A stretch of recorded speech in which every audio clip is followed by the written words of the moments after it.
We're talking today about a very important topic, how to end extreme poverty in this generation. I'm Warren Bird, Research Director at Leadership Network. It's my privilege to talk with Dr. Scott Todd, Senior Vice President for Global Advocacy at Compassion International and author of a book that I underlined, dog-eared, and am going to give to a friend as soon as I finish this interview, called Hope Rising, and get the subtitle, How Christians Can End Extreme Poverty in This Generation. Thanks for chatting with me, Scott. That's great to be with you, Warren. All right. Now, the book very strongly says that child sponsorship. We're going to look in this interview for, I've asked you to give me very practical things that large churches can do to end extreme poverty in this generation. And I already know that you're number one, because that's what you push so hard in the book, Hope Rising, is child sponsorship. 1.75 million kids that Compassion is doing. And there are other Christian groups doing as well. But tell us first, if that's the first thing churches can do, tell us why that is such a strategic thing for churches to do. Yeah, thanks for that. I started sponsoring kids with Compassion International about 25 years ago when I was a college student. And at the time, I don't know, I guess I thought it was a cute thing to do, a good thing to do, but I didn't think of it as profoundly strategic. It actually took me almost 15 years until I started really engaging in what is that all about, the compassion model of sponsorship, and why is that strategic and profound? And I have a long answer. I'll try to condense it down to a few very simple principles. Number one, development and overcoming poverty is about people. Development is about people, and people development happens best in childhood. And to do child development well, you have to do it holistically and for the long term. You can't really achieve lifelong impact through single moments of intervention. There are sometimes events that are catalytic or important for lifelong impact. But that said, Compassion's model of holistic child development starts very early in the life of the child, sometimes even during pregnancy, and is holistic. It ensures physical well-being, social well-being. It is integrated with the culture. It's age-appropriate at milestones. And most importantly to me, it is centered in Jesus Christ, so that every kid in the Compassion program has an opportunity to hear and respond to the gospel of Jesus, which we know is the foundation for really believing in who they are and that there are plans for a better future and all of those gifts that God put in them. So it's empowering and it's great human development. But if you were just coming at it from an agnostic perspective and studying it, you would also choose the Compassion Sponsorship Program because it's the only one of all the major sponsorship programs that's been independently proven to have a lifelong impact in the lives of sponsored children. So we've had researchers come in objectively, randomized, look out at kids that are now 30, 40, 50 years old and say, where are you today compared to control groups or to siblings who weren't registered, those kinds of things. It's incredible, the results that we see with it. It does matter which sponsorship program you're talking about, because although the sponsorship experience may be similar, it's different. The program designs are very different among the organizations. And the last reason why I love Compassion sponsorship is that it is relational. It's authentically relational. And it's so, as much as we're talking about overcoming extreme poverty, enabling a child to grow holistically, to thrive, to know Jesus, what I can personally testify to is that if you engage in that relationship, that transformation is mutual. So if I'm a pastor of a church and I'm trying, my primary concern is the spiritual well-being and formation and growth and discipleship of those in my congregation, the beauty of this model is you're putting a person living under the pressure of affluence and a consumerist culture and all those challenges in a relationship with a child living in extreme poverty who's writing them letters saying things like, I'm praying for you. And I can tell you what that did in my life. I would get those letters and I'd come back from Stanford where I was lecturing or something and I'd look at this and think, I have a child living in extreme poverty in a violent gang community in Central America praying for me. And I felt that there was spiritual power in that, and it impacted how I was a dad. I connected my kids to sponsored children and the letter writing and prayers going back and forth. So it's relational and mutually transformative, which are things that are very rare. I mean, all of us can care about social concerns or justice issues, and we want people to live out that part of the gospel. But there's very few strategies that are so simple that anyone can do it, sponsor a child, and that have that potential on both sides of the equation. So yeah, sponsor a child with compassion, simple step. I highly recommend everybody do that. And we've heard of many churches that have done it as a group, and then you have a peer support, and you're doing several hundred child sponsorships, and they have a time of prayer for them, and it's a unifying, very positive experience for the church. So number one reason, or number one method for ending extreme poverty in this generation is to sponsor a child, and you're saying through Compassion. That's compassion.com, right? Compassion.com. Okay. Give us now a second way that a growing, perhaps larger church can make a specific difference towards ending extreme poverty in this generation. Well, there are a lot of options that are tactical, but the first thing I would want to address is leadership, and that is the group that we're visiting with now. It's extremely important for church leaders to wrestle deeply with the theological truths here, the biblical truths, and to teach that, to preach that in a way that takes it beyond just like a programmatic add-on, to how we live out our faith. Well, you got to cut a check to this organization now and then. And instead to embed that really deeply into our understanding of who Jesus was, why he was here, and what the advancing kingdom is all about. So I know that's not like a practical strategy thing, but if there's not that foundational understanding of the gospel is not just a proclaimed propositional truth, it is also a demonstrated incarnational reality. And that as we are living in the way of Jesus, that incarnational reality begins to advance reconciliation and healing and shalom kind of in its wake. That's the whole idea of being indwelled by the Holy Spirit, and then having our actions not come from our selfish nature, but from Jesus's work in us. And if that is true, then I can almost say it doesn't matter what path he's leading you into. You explore it, you listen, you follow the leading of the Spirit in that. So should it be local or should it be global? Yeah. Should it be this or should it be that?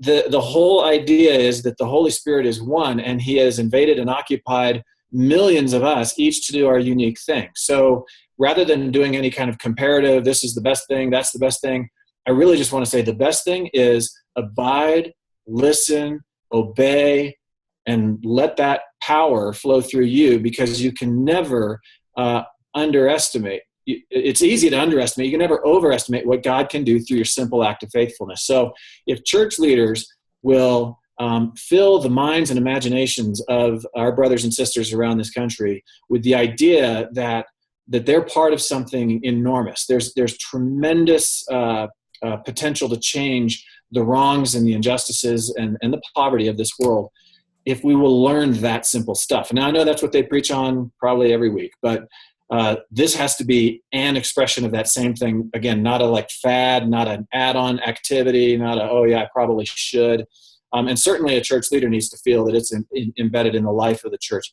So that'd be one. And indeed, is that not happening, that you're seeing a shift, that more and more churches are seeing a physical, tangible, we've got to demonstrate the gospel that we preach out, and it may be demonstrated in any number of ways, but that conviction that the gospel needs to be demonstrated for this generation, and that indeed our faith compels us to live it out in tangible ways, especially for those who are less fortunate than we are.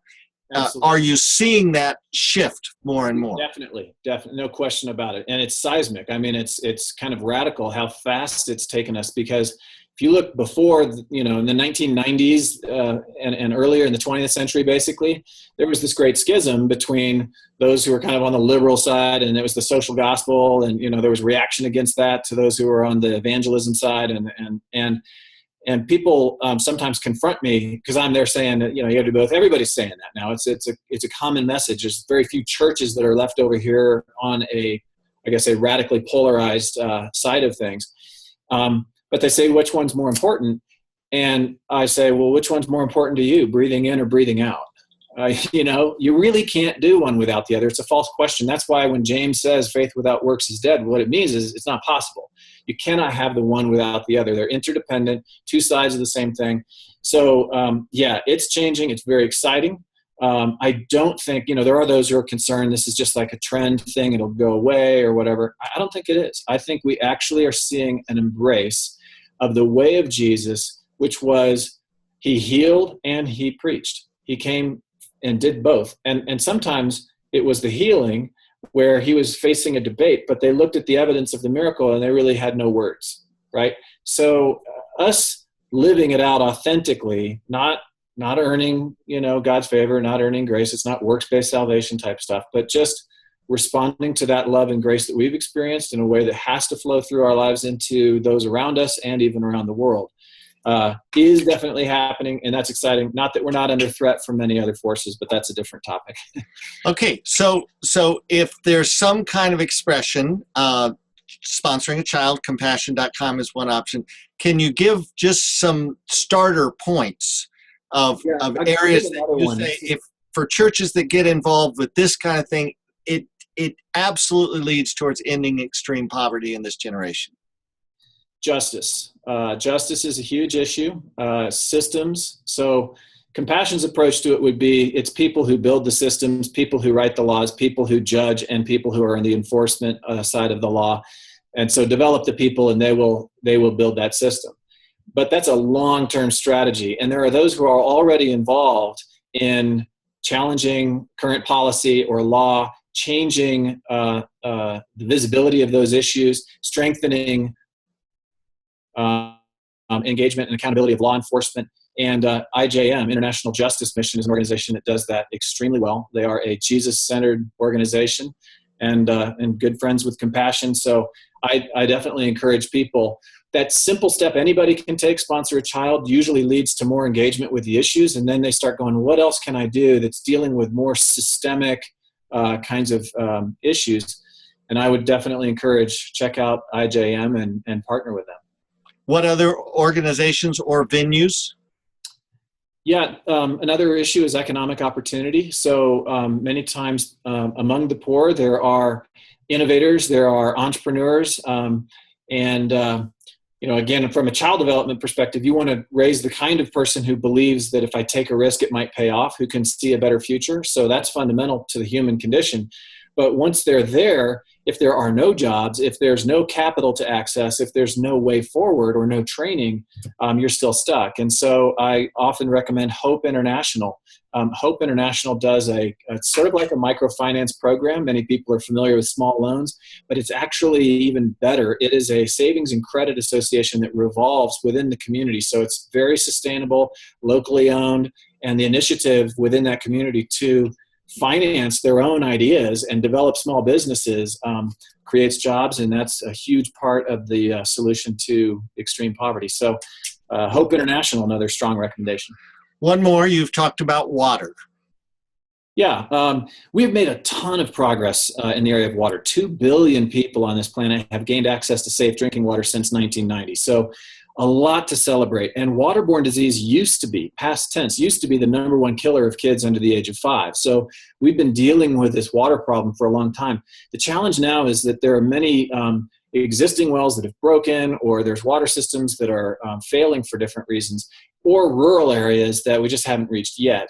And finding a water organization that is committed to the church and holds tightly to their faith in Jesus is, I'd go with Living Water International, hands down. They're great, on the ground, credible water development agency. So yeah, that'd be my recommendation for water. Now, churches increasingly are having partnerships back and forth across the oceans and across borders. Is that contributing towards the ending of extreme poverty? Well, that's a huge question. I have no doubt that in some cases it is, and probably in other cases it's not.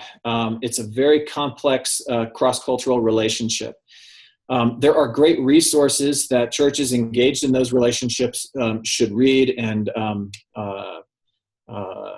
honor, I suppose. One is When Helping Hurts by Brian Fickert. He's a friend of ours, and he continues to do some great work preparing those of us who have wealth with those cross-cultural relationships so that we don't hurt, so that the dynamic there doesn't disempower or we become the hero of the story, we become the one with the solution. They need to be the ones who originate the vision and who have the energy to find the solution for that challenge. We need to be the ones who speak into spheres of influence that they can't touch and that maximize the range of their choices. helping provide options, helping provide opportunities. If you get the relationship right, then yes, it does advance the goal of ending extreme poverty, no question. And I believe that God also does some other incredibly important things in those relationships. We're talking about ending extreme economic poverty. God hates poverty. He doesn't want to see children dying of preventable causes. So that in itself is a noble and worthy goal, very much aligned with God's heart. But we are also talking about the transformation of all of us together, because all of us are broken, and in some ways, metaphorically speaking, we're all poor. So what we see in those relationships is also how those connections with churches in low-income contexts help churches in high-income contexts, and we all are. If you're in the United States, we are, grow and come closer to Jesus ourselves. So it is a risky relationship. So I encourage those who are involved in church-to-church, cross-cultural church-to-church relationships, and increasingly they are. They are reading, they are learning, they are trying to do that with wisdom and in God-honoring ways that allow themselves to be transformed in that journey. So, a final comment from Dr. Scott Todd of Compassion International, author of Hope Rising. You say in this book very enthusiastically that poverty is not an unconquerable mystery. And a quote on page 185 says that poverty, the pivotal moment that unleashed all this new energy, came when Christians broke from the tyranny of their own low expectations. So let's land this interview with you talking about low expectations and how those can be raised to high expectations. Yeah, thank you. If you ask people, and we have in partnership with the Barna Research Group, do you think it's possible to bring an end to extreme poverty? The vast majority of people do not. Even when you put a time frame on it or define that in economic terms, it's between 70 and 80% of people who don't think that's possible.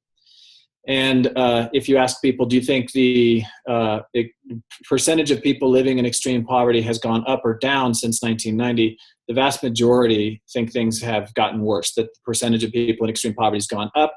Likewise, they think the number of children dying from poverty-related causes has gone up. And in fact, that's just false.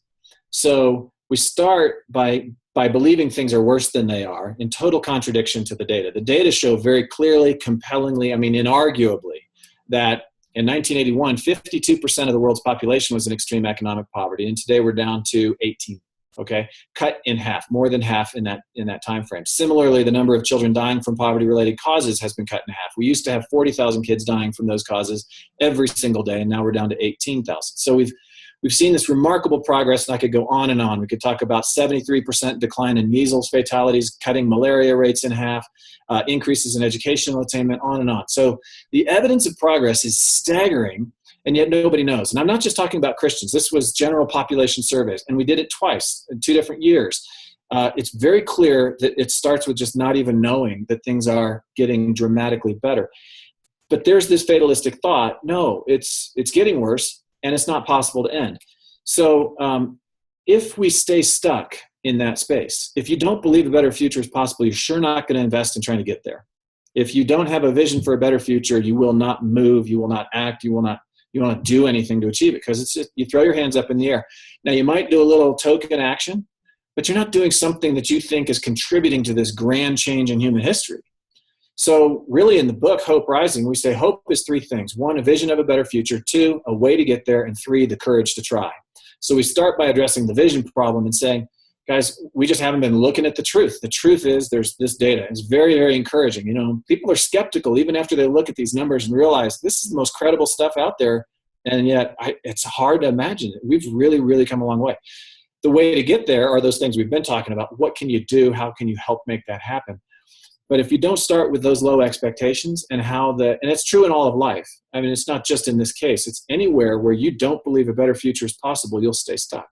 So that's the tipping point. We've got to raise awareness about the incredible progress that we've seen. We've got to understand and be students of what got us there. How did all that come about?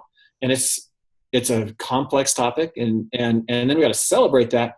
But then we need to turn our attention to what will it take to finish the job, because it's entirely possible. If people think it can't happen in this generation, basically they're saying that the progress achieved in the last generation, the next generation cannot sustain. Because if we do sustain the rate of progress we've had for the last 25 years, we will do this job. And it'll just be a question of whether you are part of it or not. Awesome. Wow. Powerful. Sobering. Dr. Scott Todd, Senior Vice President for Global Advocacy, which you did much of right now at Compassion International. Great to talk with you. Thank you for your perspective. And again, great book, Hope Rising, subtitle, How Christians Can End Extreme Poverty in This Generation. God bless. Thanks, Warren.